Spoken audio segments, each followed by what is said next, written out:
Hi, my name is HuiDi, and this is the sixth takes on my Data for Good project on the National Youth Anti-Drug Media Campaign uh, in the United States. So, for our background, between year 1998 and 2004, the U.S. Congress appropriated nearly $1 billion for the National Youth Anti-Drug Media Campaign. The main goal for the campaign was to prevent youth from initiating the use of drugs like marijuana and convincing occasional drug users to stop. The marketing strategies includes youth-focused advertisement explaining the long short-term effect of cannabis usage, sponsorship with media outlets, sport industry, and civic groups targeted towards youth, and media such as radio and television were targeted the most. The campaign did not expect to affect heavy drug users. So for our data collection, the data is collected from the American Journal of Public Health, and the journal title is Effects of National Youth Anti-Drug Media Campaign on Youth.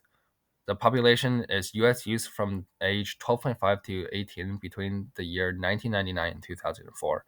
8,117 youth were surveyed in November between November 1999 to June 2001, which is early on in the campaign, and the same group of the youth was resurveyed again in July 2003 to June 2004 was 5,126 responses, and this is from the samples derived from stratified random sampling in order to accurately represent the population.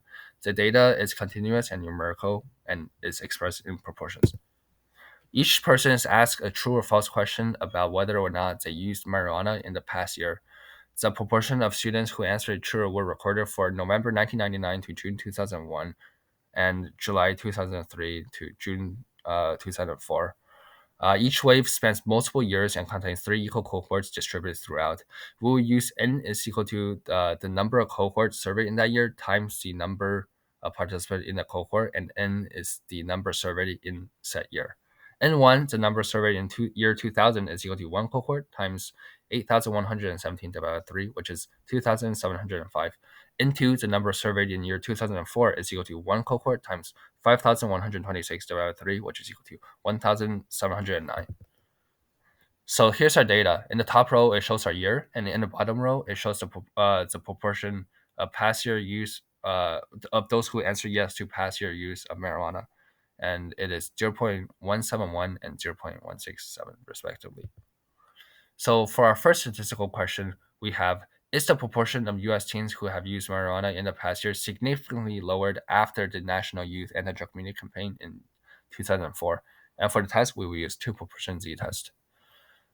Here we define a variable p, which is the true proportion of U.S. teens between age 12.5 to 18 who answered true for the survey question, used marijuana in the past year.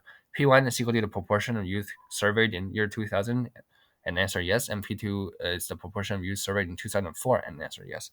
For our parameter and hypothesis, we have no hypothesis is P1 is equal to P2, which states that the proportion of teens marijuana usage in the past year wasn't significantly reduced after the campaign. Our alternative hypothesis, which is P2 minus P1 is less than zero, states that the proportion of teen marijuana usage in the past year was significantly reduced after the campaign.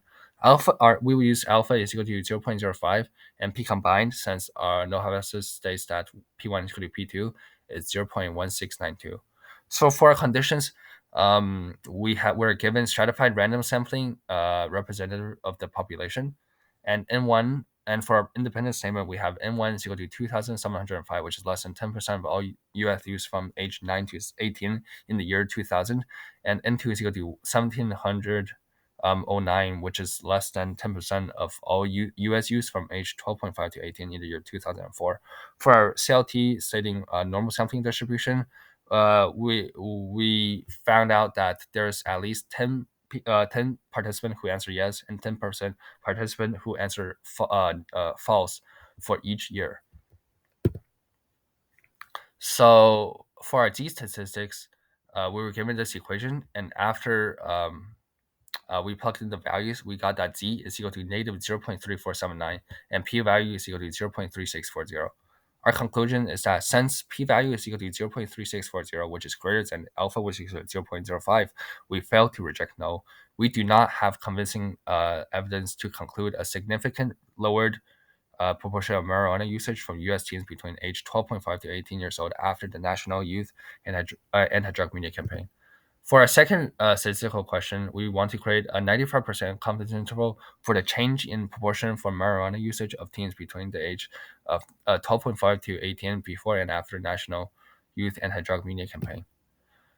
We have the same P, and for conditions, we have the same random sample condition and independence condition. However, since this is a confidence interval, we cannot use P combined. However, it is still true that for each year, there's at least 10 participants who answered yes and 10 participants who answered false. So here our standard standard error formula is slightly different because there's no p combined.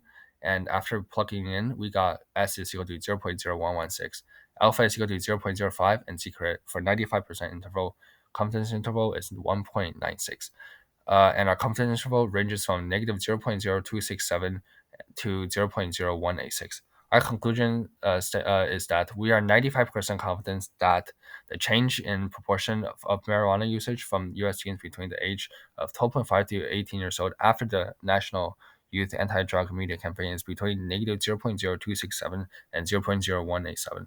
Furthermore, since zero is within our confidence interval, we do not have convincing evidence to conclude a significant lowered proportion of marijuana usage from U.S. teens between the age of 12.5 to 18 years old after the National Youth Anti-Drug Media Campaign.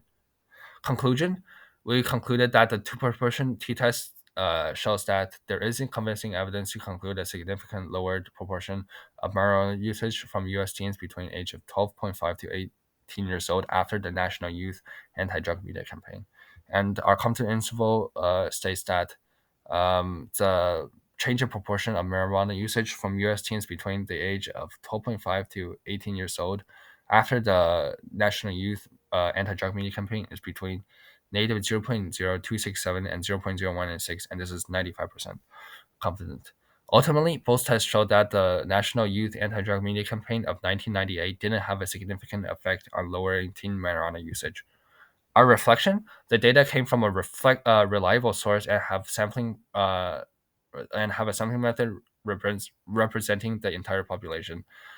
Conclusion was possible from the data with statistical analysis method we learned in class. However, the report was confusing to understand as sample size per year wasn't made clear since each survey wave spent multiple years. We could do further research on anti-drug media campaign within other nations and compare it with the United States data, and we can also conduct further research on the effect of anti-drug media campaign on adults. Here's my works cited, and thank you for listening.